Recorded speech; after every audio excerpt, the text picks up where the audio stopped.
Bonsoir à tous, je vais vous parler des pervers narcissiques et je vais intervenir par rapport à une remarque que j'ai lue à la suite d'une de mes vidéos. C'est un monsieur en fait qui reproche aux personnes qui ont laissé des commentaires et qui me reproche également de ne pas comprendre finalement qu'une personne a envie de rompre un contact. Nous parlions sur cette vidéo de silence radio, voilà, je le précise. Et pour lui, il est normal, lorsque l'on ne s'entend plus avec une personne, lorsqu'on n'a plus envie de lui parler, de ne plus communiquer avec cette personne. En fait, ce monsieur n'a pas compris de quoi nous parlions. Le thème n'a pas d'importance en lui-même, le silence radio n'a pas d'importance en lui-même.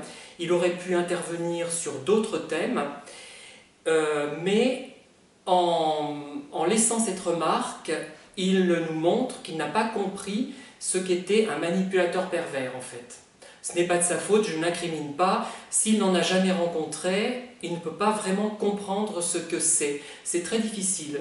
Pour ma part d'ailleurs, si je n'avais jamais rencontré de manipulateur, je n'aurais pas compris de quoi on parlait. Voilà, donc je ne l'en veux pas. Il y a une autre possibilité, il peut s'agir peut-être d'un manipulateur qui ne supporte pas qu'on se rende compte de sa manipulation en fait. Mais je n'en suis pas certain et pas sûr du tout même. Ce que j'ai envie de vous dire, c'est qu'il faut éviter, mais vraiment éviter à tout prix, de parler de pervers narcissiques à votre environnement, aux personnes de votre environnement, surtout si ces personnes n'ont jamais rencontré ce type d'individu et si elles ne sont pas des thérapeutes spécialisés dans la question. Il faut que soit ce soit des thérapeutes qui connaissent la problématique du pervers narcissique, soit des personnes qui ont été confrontées à ce sujet, soit éventuellement des personnes très ouvertes qui sont prêtes à écouter et à essayer de comprendre. Mais si on n'a pas réellement vécu la chose, si on n'a pas un peu étudié, je crois que c'est très difficile de la comprendre. Donc je vous déconseille quand même d'en parler, puisque vous allez soit vous heurter à des ricanements, étant donné que le terme pervers narcissique est entré un peu dans le langage courant, et il est utilisé à tort et à travers, et vous pouvez également vous heurter à une incompréhension, et ça peut se retourner contre vous. C'est-à-dire que c'est vous qui risquez d'être perçu comme pervers narcissique, ou perverse narcissique. D'autre part, il faut vous méfier, il faut vous méfier des gens que vous connaissez, de vos collègues de travail, de vos amis même. Non pas par paranoïa, mais il est possible que ses collègues, ses amis, ses copains, ses relations connaissent le pervers narcissique et elles ne l'ont pas forcément identifié comme tel. Donc vous risquez de vous mettre en porte-à-faux vis-à-vis de ces personnes qui ne sont pas forcément d'ailleurs condamnables, elles n'ont peut-être pas compris, elles n'ont peut-être pas été pour le pervers narcissique des proies idéales, si bien qu'il ne s'est pas révélé à ces personnes. Et en plus, vous risquez que ces personnes transmettent à leur ami pervers narcissique qu'elles n'ont pas identifié comme tel, vos remarques. Et je pense que ça m'est déjà arrivé, c'est pour ça que je vous en parle.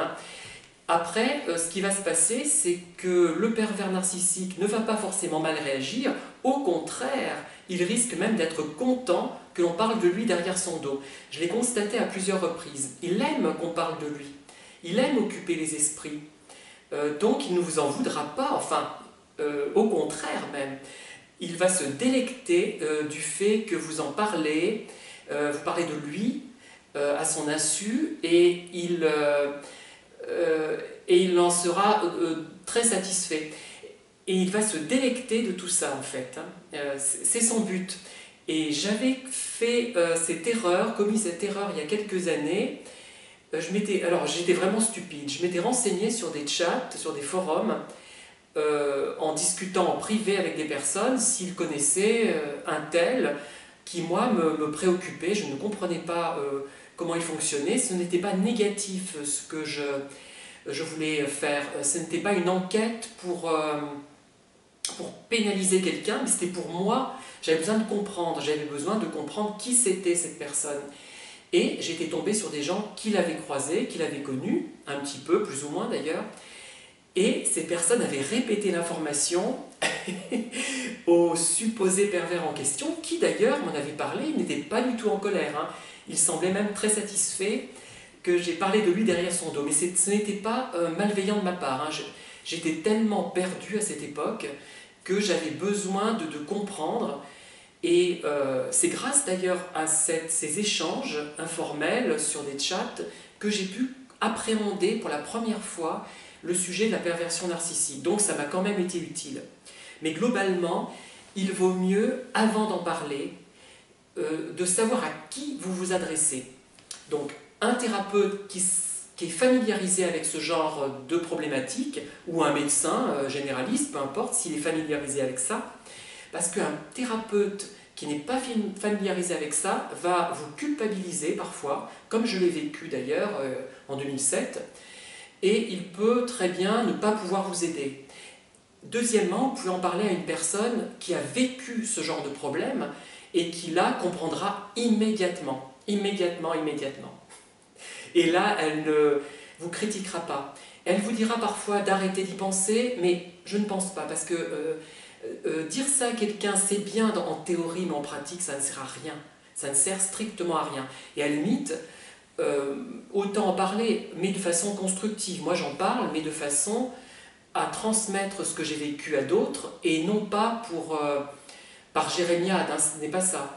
Je n'ai plus envie d'être dans cette démarche-là. D'ailleurs, je ne critique pas ceux qui pleurent finalement sur ce qui leur est arrivé. Chacun voit midi à sa porte, chacun réagit différemment.